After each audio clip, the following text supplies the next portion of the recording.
Life happens, and not always the way we expect it to. Every single day, we face change, stress, and uncertainty. What if you could learn to thrive no matter what life throws your way?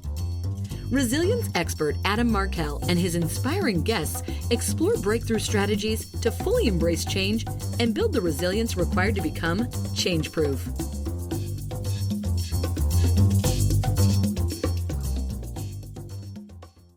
Hi, everyone. It's Adam Markel. Welcome back to the Change Proof Podcast. I've got a great guest today. You're going to really love this guy. I think he's so down to earth, and the things that he's going to talk about, I think, will really meet you wherever you are and really resonate. They certainly have with me. His name is Tim Macken, and he has worked in the behavioral health space for more than 40 years, holding a multitude of clinical and administrative positions. In the last 20 years, he was the chief clinical officer and chief operating officer for a large mental health agency in Decatur, Illinois. And in the last 7 years, he's been the executive director of the Macon County Mental Health Board, which is a funder of behavioral health services in Macon County, Illinois. We're going to talk about mental health. We're going to talk about behavioral health today. We're going to talk about a number of things that are really vital to us as a community, as a society, and to each of us individually as well. So enjoy my conversation today with Tim Macken. Tim, so listening to me share a little bit about you to our audience, your bio, your CV. You've got an extensive history. And yet the first question anyway, I want to ask you to start with is what's not written in that bio? What's something that's not included in your bio that you would love for people to know about you at this moment?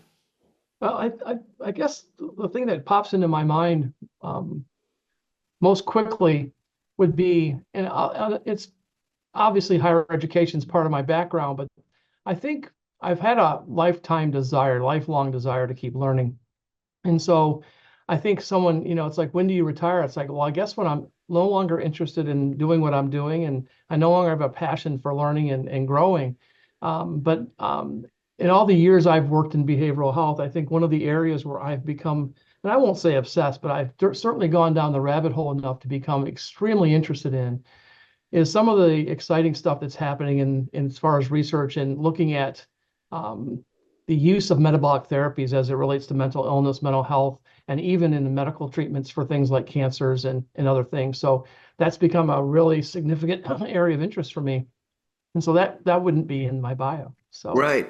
And is that also something that you didn't study? I mean, just the way you describe that, I'll say not in the same degree, but I've become a geek in the area of research in the last 5 years of my life. I've really leaned into that heavily, and it's not something that when I was 25 years old, if you said to me, "Hey, to what degree do you see your career involving research?" I would have said like zero. Except it was legal research because I was probably just about to go to law school at that point in my life. But so is what you just described something that was the case early on in life, or is this something that's become a newfound passion? It's become a newfound passion. I think part of it driven from just some personal life things that happened in the last 5 years for me with my own health. But then my career, 40 years has been devoted in behavioral health. Particularly in the area of working with people with serious mental illness. And when you look at the science and research and just the history of treatment for that population and people that suffer from those illnesses, the evolution is quite extraordinary. And as science goes, we're looking for more science that shows this medical fix will make a difference. This pill is going to be better than that pill. And then to come to the point where all of a sudden I'm reading these things and I'm going down an area for myself that had more to do with my physiological health versus behavioral mental health, realizing that there's an interconnection of these things that was extraordinary to me, that really piqued my interest. So I will share with you, I first heard this at a conference one time. There was a gentleman giving a keynote address, and he said, "Let me start off by saying that all healthcare is behavioral healthcare." And it really gave me pause, because in reality, when I look at the success of medical care, whether it's in cardiology or internal medicine and endocrinology, all these things require people and human behavior to be a key part in how that person's healthcare is going to be successful or not.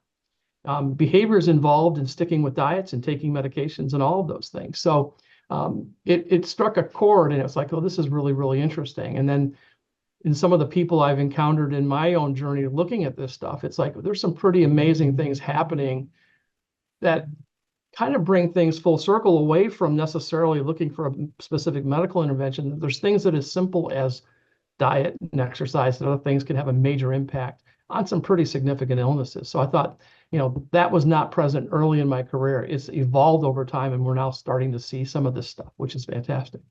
Yeah, I mean, you sort of anticipated what my next question was, and I still think it's a good question for those that don't know what behavioral health is. Can we start by defining that as distinct from mental health or other areas that we focus on, like physical health? Yeah, I think like all fields, I think over time the lexicon changes. So early in my career, there was no real connection. You saw separation of various things. There was mental health, there was substance use disorders and treatment, developmental disabilities, intellectual disabilities, and they were all separate. Over time, as there became a greater and greater recognition that it's kind of like the Venn diagram. They're all overlapping and intertwined. There is no real separation. And the reality of it is there is a pretty strong connection. So the one thing they all had in common was the connection from a behavior standpoint. Most of the things I'm talking about have manifestations in our behavior. So I think that's where it's kind of evolved from and to. So that's in a nutshell what I'm thinking of as far as behavioral health. Right.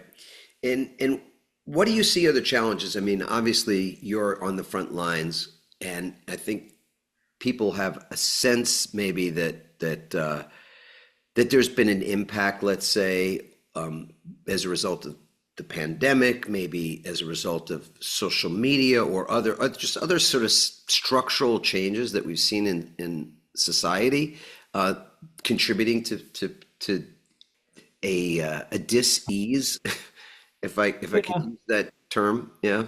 Yeah, Adam, I'm going to really try hard not to go down any rabbit hole you don't want to necessarily go down, but I've had conversations about this, and one of the things that I look at that's really, really interesting, and I'm going to bring up, I'm kind of a holistic in my mindset about things. So if from an Adlerian standpoint, I've always kind of viewed human beings. We've got a physiological, psychological, and spiritual aspect to our nature, and if any one of those legs on that stool are out of balance or are dysfunctional, it's going to destabilize the whole thing. And I think human nature and human behavior is I think that does make sense to a lot of people. So it's kind of a word picture, but I think as I've looked at our society and what's happened culturally over the last, gosh, it's been a slow thing, but it's happened over a fairly long period of time.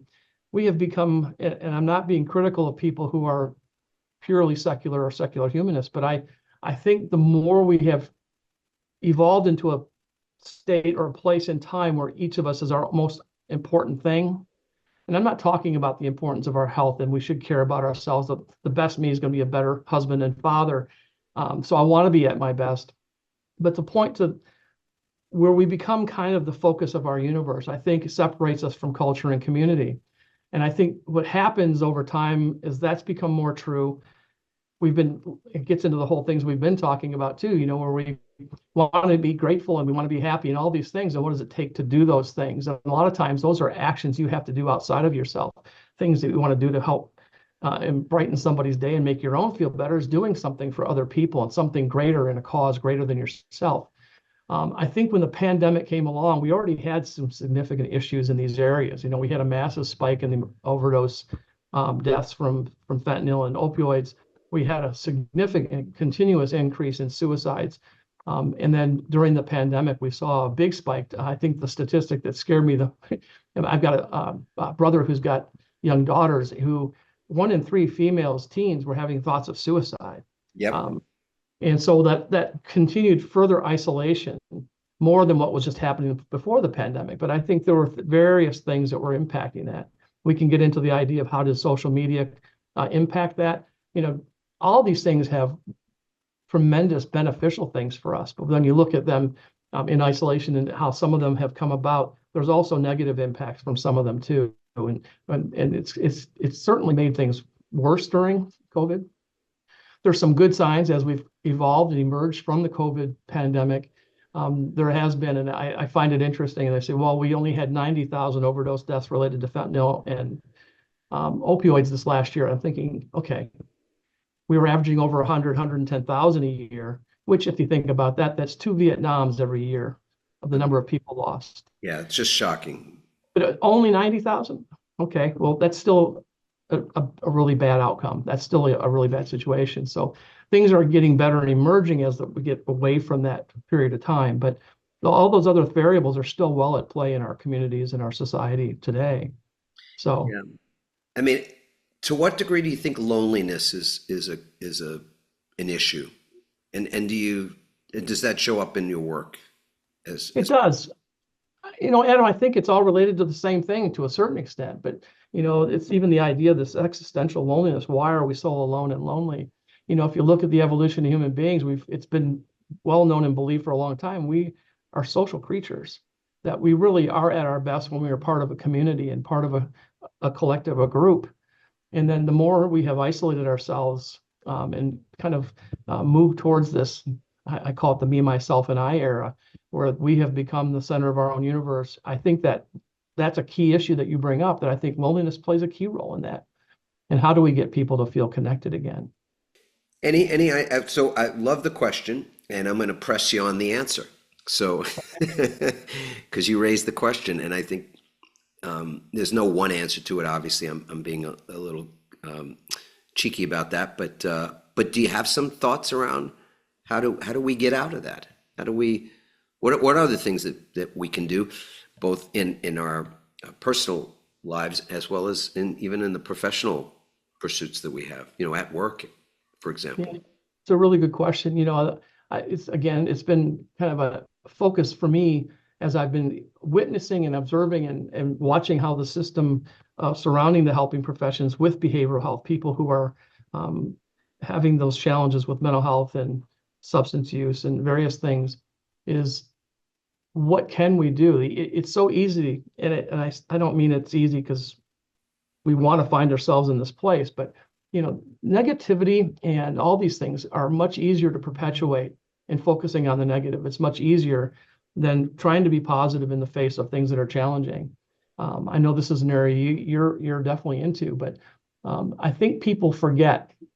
And so for me, the idea is helping people remember that, and I certainly know this from a clinical perspective when I used to see clients, and we can help get you towards a place where you're happier in your life and you're feeling better about things, but it's going to take a lot of work.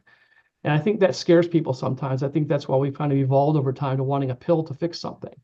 But I think when you look at what the really practical, pragmatic things people can do to feel better about themselves, it does take effort. I think happiness is an action word. It requires some effort on the part of the person. Much along the lines, if you want to feel good about yourself and you feel bad, what have you done today to help yourself feel better about yourself? There's various things you can do. So we've talked about this. I know I've mentioned one of the people I love his writings and following his work is Dr. Sean Aker, who's got a book. I think they call him the happiness psychologist, but he talks about various activities you can do, from gratitude practices, which I know you're familiar with. The idea, if you just start with identifying 3 things you're grateful for each day for 3 consecutive weeks, can help pull somebody to a point where they're starting to develop a habit that will help them maintain that gratitude. Doing things as simple as doing something for somebody else. Simple act of writing a letter to someone you haven't spoken to in a long time. I know people writing a letter sounds like a foreign thing. We're used to typing it, but just writing a letter to someone that was important to you haven't spoken to in a long time. Reaching out to them and connecting. One that I particularly like to do, I don't do it all the time, but every month or so, I'll be going through the line at a coffee place and I'll give them money. I said, let this pay for the next people back as long as it lasts, and just try to make someone's day. And I thought that was important. And then I recalled something too, and it was interesting because I was young in my career, and I was at an agency that was co-sponsoring a conference up in northern Michigan. Beautiful place, and like I was young, wide-eyed and whatever, but I was walking down the hallway at this conference center, and this gentleman came by me and stopped me, and he said, "Hi, my name's Dr. Warfield. Who are you?" I mean, I'm not used to people just stop me out of nowhere just to introduce themselves. Right. So I told him, and he said, "Are you here for the conference?" I said, "Yeah." And he asked me, he started just talking about where I worked. He was really obviously focused on talking to me. He had an interest in me. And he says, "Well, I'm sure I'll see you later. I think I'm going to be speaking at this conference tonight." I said, "Oh, okay." And sure enough, he was the keynote speaker. But one of his key tenets in his own life and one of his personal um, parts of his philosophy and daily routine is that he never wants anyone to come across his path, that he wants them to feel grateful for having met him. And Mm. it really touched me. And I started thinking, how many people in your life do you know are like that? I've known a few, and I can easily point them out in my own personal life. If I haven't seen them in 20 years, I come across that person. I walk away feeling good because that person has that kind of effect on me. I think they're wonderful humans. For me, that was like, okay, I need to, as much as I can, make sure that whenever I come across somebody, that they don't walk away from me regretting having met me. I want to make sure what their interaction is with me is a positive one. But that requires effort.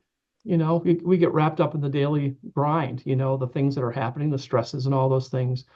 Um, so to keep that in mind is a challenge. But those physical activity, another thing people need to do, the importance of that. So that three-legged stool, the physiological, psychological, and spiritual, it was always advice I was giving clients. I want them to also start, even if it's just walking, when you don't feel you've got to start moving. Movement is huge.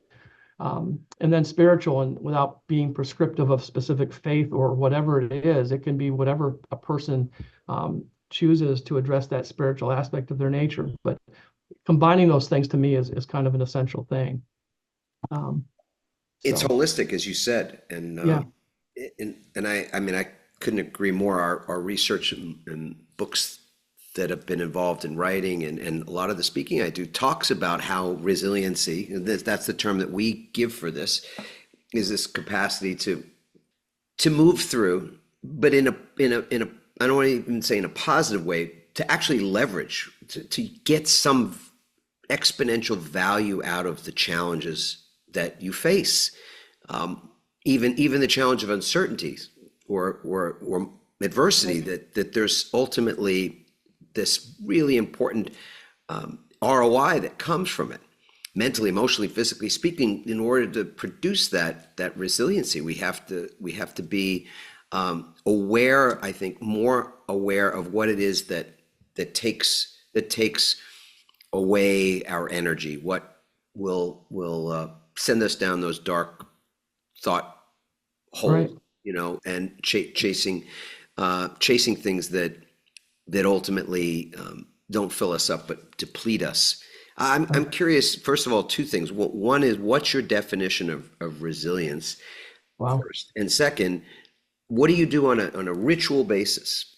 Habitual, but like very intentional. So I'd say on a ritual basis to look after your own resiliency. That's a good point. A good question. So for me, resilience, and I'll try to be concise. I think it's hard to say one specific thing. I think you've heard the phrase, and we've all heard it, that which doesn't kill you makes you stronger. Well, that's not always true for everybody. And I think there are certain things that I'd like to believe that resilience is something we're all born with and have the same capacity for. I think we all have the ability to be resilient. I think some people have more natural abilities early on. You look at studies of families, and you have 6 kids that grew up in the same environment. They all have a different capacity for this, but it doesn't mean it's not something you're not able to learn or develop. We've always focused on the kids with that, and I think it's grown to the point where we're actually looking at it, which I'm grateful for. We're looking at the fact that we need to help adults become more resilient, because even if we focus on kids, if they're not being raised by resilient parents, we're kind of missing the boat a little bit. We need everyone to be as resilient as possible. But I also see it as it relates to the workforce and the need for it at this day and time. So resilience, the ability to absorb and experience difficult challenges without it debilitating you, and you're able to then keep moving forward. It's about as simplistic as an answer I can give you, but um, in our capacity to handle those things, those challenges, and it can be as serious as a pretty significant trauma to being fairly minor things, but our ability to absorb those, have those experiences, and then be able to continue moving forward without being knocked off our feet and becoming dysfunctional or non-functional. Yeah. And I'd say, just to plus what you're saying too, that surviving them is one goal, I suppose, but to actually see them as a catalyst for growth is a different, it's a heightened level of importance that we can even place on what we learn in the process of, as you say, absorbing and moving through them. What are some of the things that you do if you're conscious of it on a daily basis or in some other regular time frame that really ensures resiliency holistically, as you said? Well, for me, a lot of it is kind of putting my money where my mouth is. It's hard for me to be kind of a cheerleader out here in my push in looking at helping the community become more positive in its efforts towards mental wellness. It's those things. I am kind of pretty diligent in the idea of identifying things I'm grateful for. I know even when I am talking to my staff and we're, what are the things you're grateful for? One of the things I'm incredibly grateful for, and I tell them all the time, I've surrounded myself, luckily in my career and my current role, especially with really wonderful people that they all bring each other up, which is great. And when we're dealing with challenging situations and what we're doing in our work, there's nothing we don't feel we can't deal with and figure out. And then on top of that, kind of like you said, leveraging that, it's like, okay, what can we do and make changes based on what we've experienced now and do them even better? How can we make the situations that we're less likely to experience them, or just that even if we're doing something well, we can always do it better. So I think that's part of my focus. I think for me, from a health standpoint, my obsession, I guess, with the whole idea of metabolic health as it relates to mental health and various other physiological health issues and immune system issues, I'm kind of focused on the nutrition aspect of things. I was, without any affiliation to anything political, I thought it was interesting. The things that I heard Bobby Kennedy talking about are things that are kind of right up this alley, the things he's talking about. So those are areas that I am focusing on. I took a pause. I would say, excessively exercising to the point where I think I was causing myself some harm. And it's like, okay, I'm 62 years old now, Adam, and while I was proud to be able to say I can bench press more than I could in high school and college, but what is that doing for me? It's like I don't have anything to prove, and perhaps I need to change my focus on how I'm doing resistance training and be more helpful. So I had to take a step back from that, but I'm at a point now. It's like it's time to go back, but do it differently. Yeah. And then a bit obsessed. I'm blanking on his name. Yeah, tell me what your obsessions are. I definitely want. Oh, you clearly know the one. This whole idea of metabolic health and healthcare as it relates to diet, especially very low carbohydrate diet. Ketogenic is a fascinating thing, and the research that's going on out there now, finally, that's actually going out, that's kind of supporting a lot of these things, is fascinating to me. I have my ex-wife who's 4 years younger than me, who's in late stages Alzheimer's. It was early onset, and the devastating thing for our son is that she came down with that. It was diagnosed in 2018, and I was doing a deep dive for her husband, just trying to find things that might be helpful. And that was a rabbit hole that was connected to everything else I was looking at. So it's kind of interesting how they coalesced into this area. So that's kind of an obsessive area. But when it comes to health, I remember the last time I did one. I was with my younger brother. He's 12 years younger than me, and he called me up. This was in 2015. He said, "Well, what do you think about running this goofy challenge with me down in Disney in January?" It was 2014. He called me. I said, "Okay, what's the goofy challenge?" He says, "Well, you run a half marathon on Saturday, and then the next day you get up and you run a full marathon." I said, "I think you've lost your mind, but why the goofy challenge? Why this one?" He goes, "Well, I'm turning 40, and I wanted to see if I could find a race that was about 40 miles, was a 40 mile." He goes, "I couldn't find any, but I got a close approximation. Got one that's total of 39 miles, point whatever, in 2 days." I said, "All right, I'll do it for you." And talk about obsessive training. And as we successfully completed that, I was also realizing the devotion of time it took to train to be able to run basically 40 miles in 2 days was a huge sacrifice to the time of my family. And after I did my second 20-mile run just for training purposes, and I was running on trails and on the roads for 6 hours straight, it's like, I don't think I want to do this anymore. There's probably a better way and a healthier way to be cardiovascularly healthy and have better lung capacity. So Sean, I believe it's Sean O'Mara. Dr. O'Mara is well known for his use of HIIT training, especially sprinting, to help people reduce visceral fat and increase overall health. And it's a fascinating area. And he's done studies, gotten money, I believe, from the National Institutes of Health. I think I'm right about that, where they're actually taking MRI shots of visceral fat in people's abdomens, and then they're doing the before and the after. And simple as, just 15 minutes a day sprinting. And now even 80-year-olds, he said, you don't get right out and start sprinting. Right. But you get up into this thing where you can do that kind of thing, and it's quick. You lose body fat quicker, but your cardiovascular and your pulmonary function improves drastically. But so that's become much more of an interesting thing. So for me, make a long story short, I got away from running road miles to doing sprints on inclines on a treadmill. That was the easiest way for me to do it. And in 15, 20 minutes, I'm totally spent and shot. And if I can do that 3, 4, or 5 days a week, it's pretty remarkable. So those are the things I'm currently doing for me. But there's another area, and I think I've mentioned it before, but it's the lifelong learning stuff. I'm very curious, so I'm always looking for more information into those areas that I'm kind of interested in.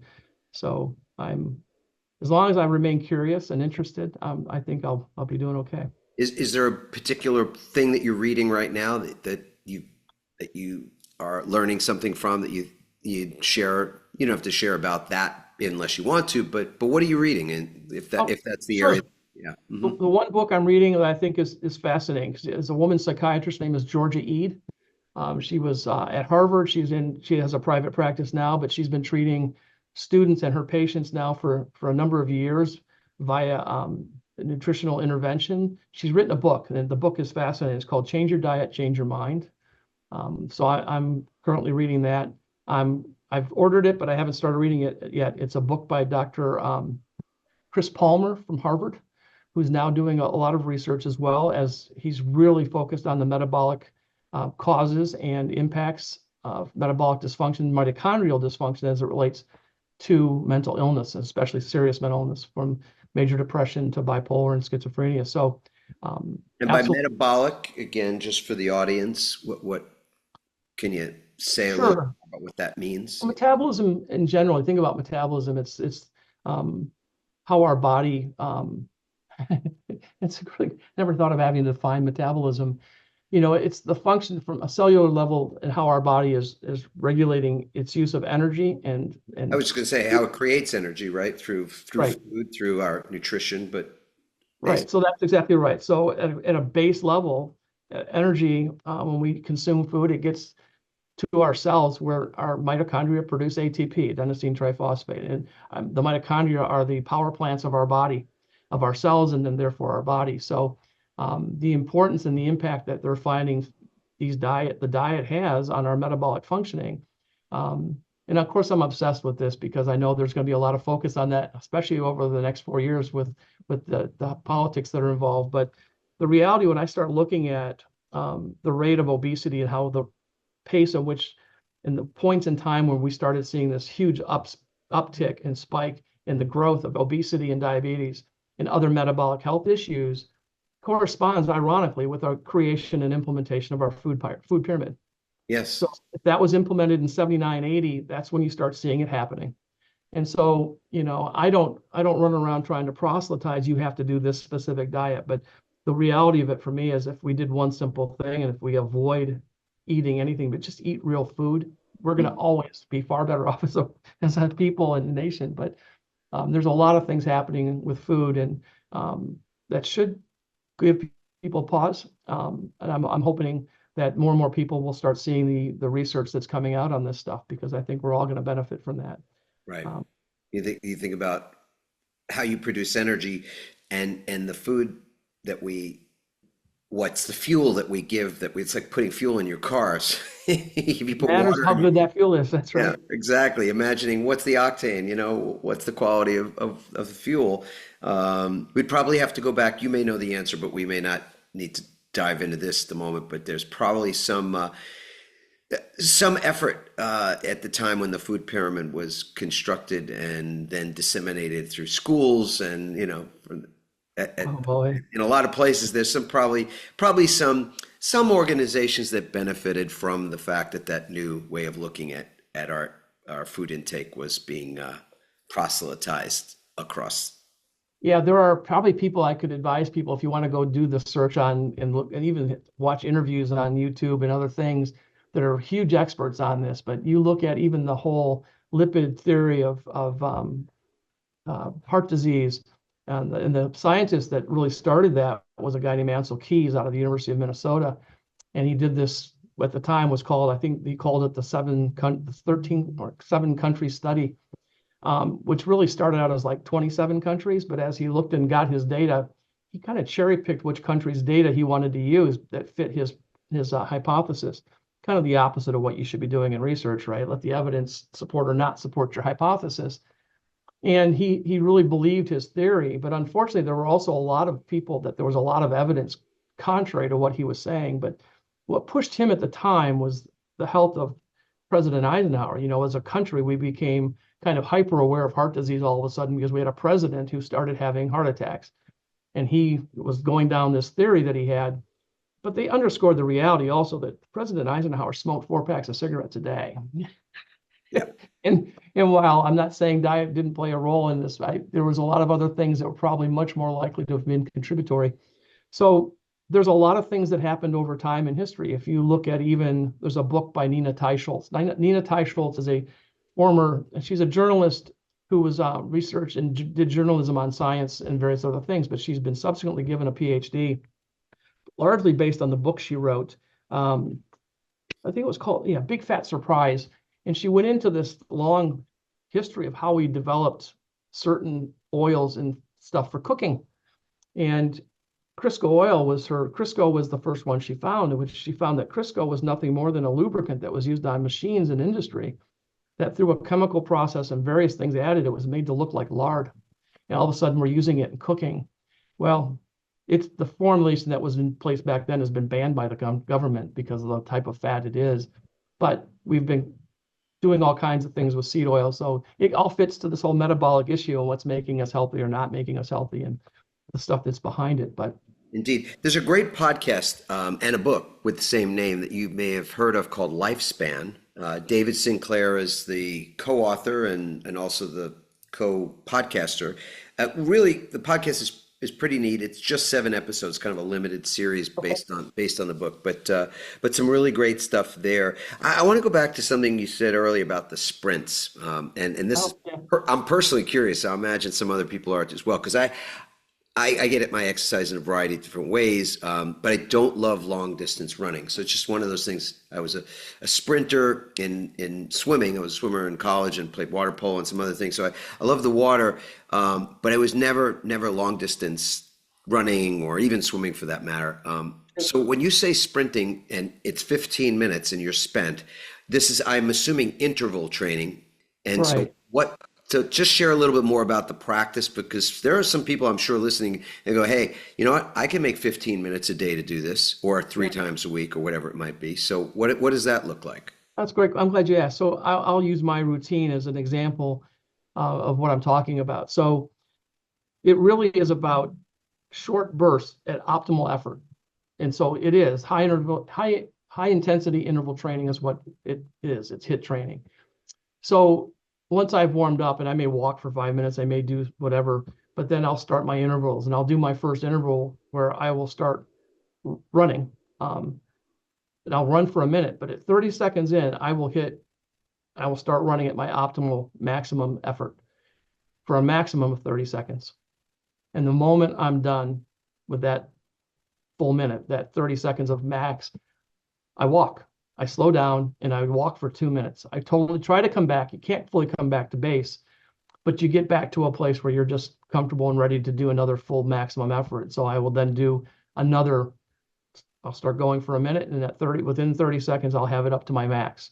I've had it at times where I've been at a 14, 15, 16% incline, and I'll be going, and for me, if I'm going 8, 9 miles an hour, I'm moving. Especially if you're going for 62, I'm doing good. But at the end of each interval, I'm exhausted. But then I'm going to walk for the next 2 minutes, and I'm going to walk slowly and recover for that next interval. And I actually will do that. Sometimes I've gotten up to 10 intervals, so that takes 20 minutes or so, 2 minutes for each walk. So it takes longer. You don't really need to do 10. You can really, if you just did even 5 or 6 of those 4 or 5 times a week, you're going to see amazing benefits from it. So that's my example how I am implementing it. But love it. And you could do that on a treadmill, but you could also find yourself a nice long street or a long field, probably be the best of all worlds to run on something. Yeah. Barefoot in the grass. Well, be safe. Yeah. Be safe, but yes. Yeah, exactly. No, Tim, I love it when we can get really granular like that, and that's one of those ways. I love that. I suppose my last question for you is really just when it comes to mental health. And again, I'm thinking about the workplace, but it can be much broader than that. I mean, we hear about levels of anxiety increasing to a degree we've never seen. It's never been measured to that level before. Burnout, incidents of burnout in the workplace, et cetera. Well, I mean, if there's one thing that you would attribute to that trend, if there is a thing that you attribute to that trend, what is it?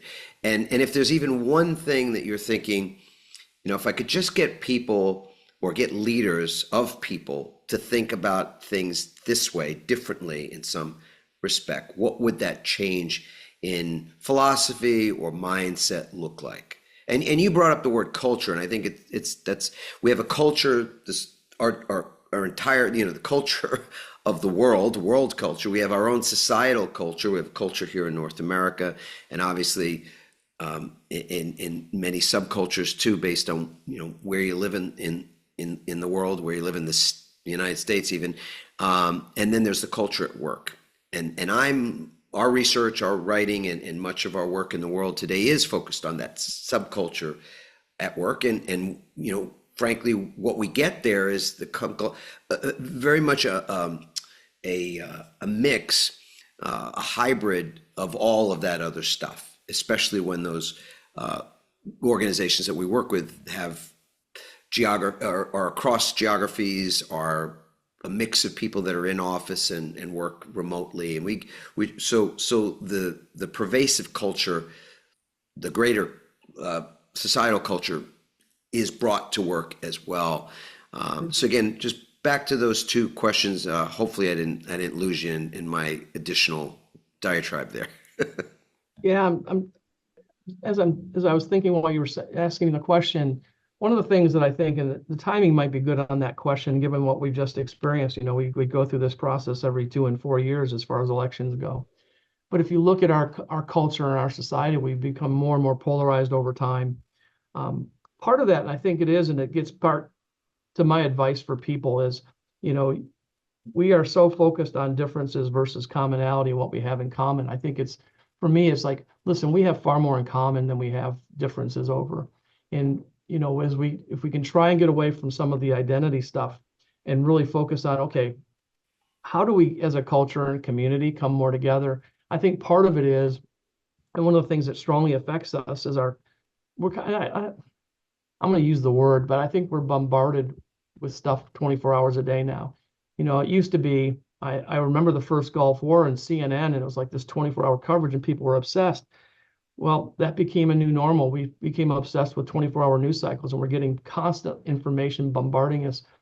And while we have tools that allow us to seek information and gain knowledge in areas we're interested in, much like social media and YouTube, and those things are fascinating to me, I think it's really important at a point in time, we all have to find a way to make sure we're taking a step back from that and give ourselves time to not be bombarded by stuff.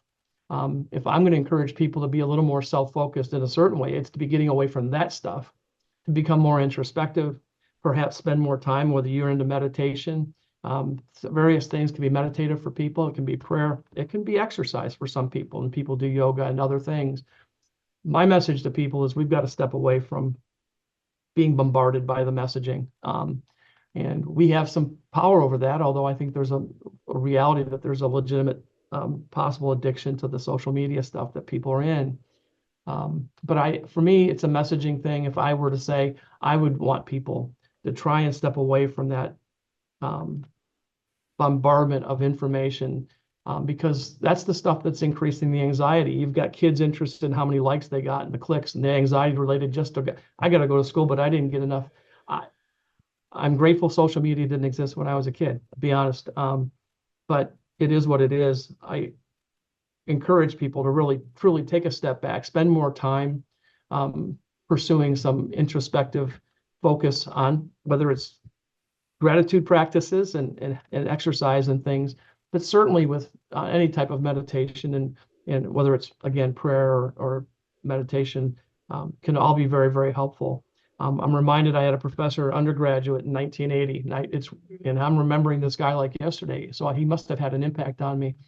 But even then, he had, in a book, one of the textbooks that he had written, we were using in class, talked about the importance of play, the importance of getting into a state of flow, that if you even do it for 10 or 15 minutes a day, where you are devoid of any intrusive thoughts of anything stressful or bothersome, that it actually will increase your lifespan. So I think that's kind of a critically important part to things. So we can talk about practices about gratitude and all these things as it relates to trying to be happy. But I think boiling it down simply to, we all need to take a step back and play, I think is really important. And I don't mean you have to play like children, but I think childlike is an important thing to think about. When you are truly in that moment where you're separated from all the stresses and anxieties, where you're letting it go and you're focused. It can be listening to classical music. It can be out just taking a walk in nature. It's really, truly setting aside that time and truly letting go and play. Yeah, that so resonates with me, Tim, having three little grandkids now, Wow. 3-year-old, a 1-year-old, and a 4-month-old, and there's no question that being around them, being around our 3-year-old in particular, and even the 1-year-old now, it's just like there's constant play, and Yeah. and it's exhilarating. And the last thing as we wrap things up, I want to share with our audience is another resource, because you've given us some great ones today. I read a book recently called Stolen Focus. Many people probably have heard of it. Johann Hari is the author, and in that book, Stolen Focus, I think he gets at a number of the things that you just talked about, and how our focus has been diverted, let's say. But ultimately, whether it has been diverted, co-opted, stolen, whatever you want to say, I think it's really important that we do move away from the blame game that I think get so wrapped up in, and even in those around us or in the tribes that we find ourselves routinely congregating in, that we find that there's trying of assigning blame and trying to find what I think are the simplest solutions to complex problems. And we know that complex problems involve complex solutions, not simple ones, not ones that are just based on sort of superficial things.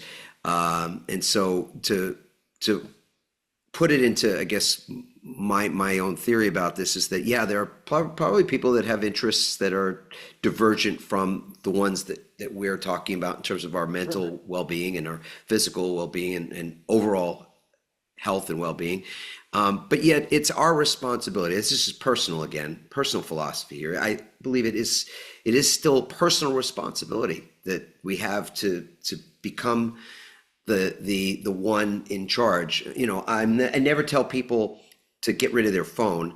I deliver talks all over the world talking about mental health as well as holistic resilience, and I we talk about this thing. This is an important tool. The technology is vitally important.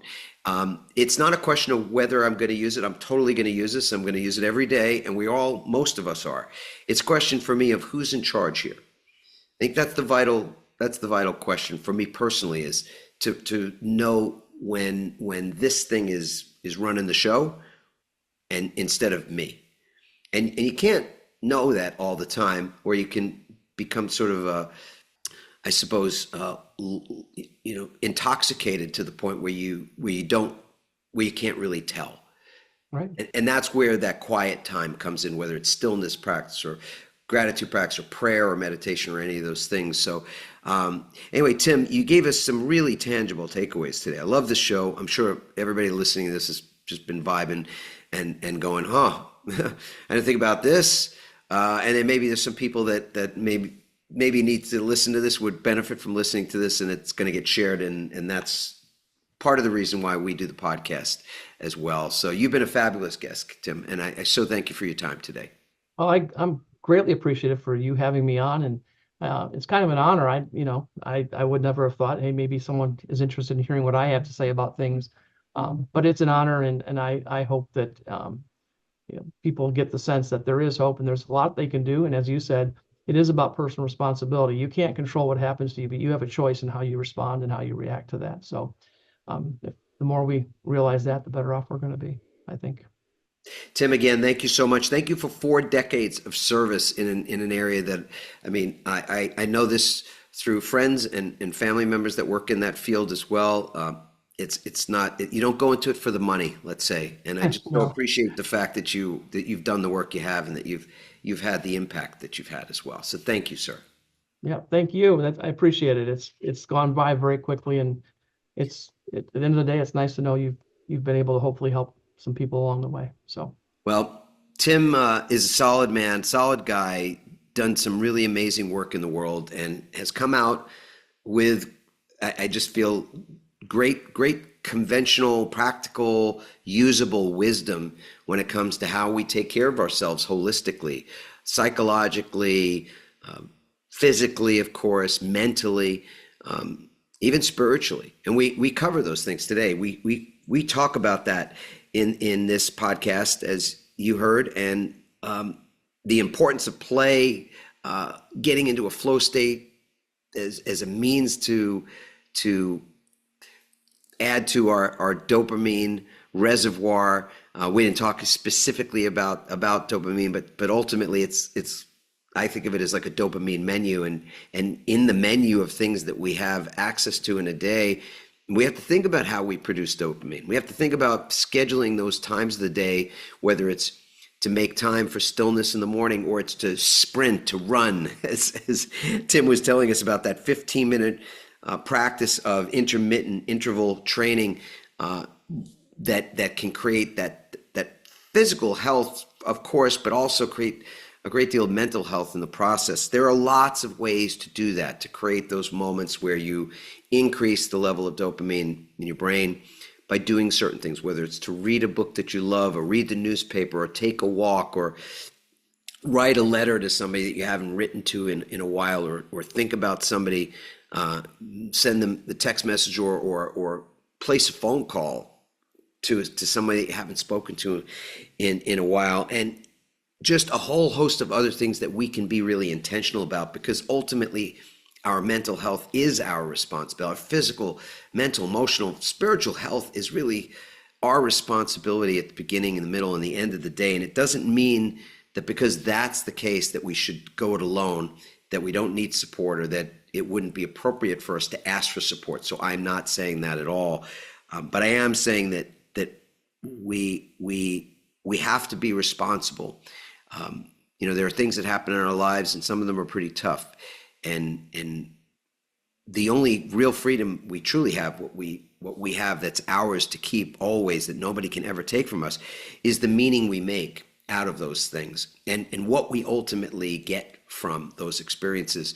Do they actually contribute to us, help us grow, help us evolve, help us be better, happier even, if you will, or do they do something else? The former is about resilience creation. That's something that we can actively do, and the latter is something that happens as a result of us not taking care of ourselves, and ultimately that's unnecessary. It's Yeah, it's not a requirement. It's optional. We can take better care of ourselves and then defeat those things that would otherwise defeat us. So I love the conversation with Tim. He is an inspiring man. He gave us a lot of resources. I contributed a few today as well, but of course we were really here to hear from Tim, and we did, and so enjoyed that. I hope you loved this episode. If you did, please share it with a friend, colleague, family member that you think might benefit from it. Maybe even somebody that's going through a bit of a hard time and is looking for some additional creative information, inspiration, if you will. We'd also love to hear from you. And if you've got a review that you could leave for us on the platform that you consume this podcast, that would be so appreciated, whether it's iTunes or any of the others that there's so many these days. A 5-star review is welcome, but whatever makes sense, makes sense. And ultimately, if you'd like to find out exactly where you're at, just create a baseline understanding of your own resiliency in those 4 key areas, that holistic view of resiliency, for free, entirely our gift to you. Just takes 3 minutes. You can go to rankmyresilience.com, rankmyresilience.com, and 3 minutes into it, you're going to get yourself a confidential report. It's just yours. Nobody else sees it. Give you some not only important information to assess where you are, but also resources like some of the ones that you heard today, and many, many more. So it's chock full of that, and we hope you take advantage of it. But for right now, I will just say once again, thank you so much for being a part of this community. We could not do it and would not do it without you. So thank you again, and be resilient. Have a great, beautiful, blessed day, and thank you again. Thanks for listening, everyone. We hope you now have even more tools and greater insights to build resilience and become change-proof. Help us inspire others by sharing this episode and leaving your comments over at adammarkel.com/podcast. For more resilience tips and strategies, including support for building change-proof teams, visit adammarkel.com/become change-proof.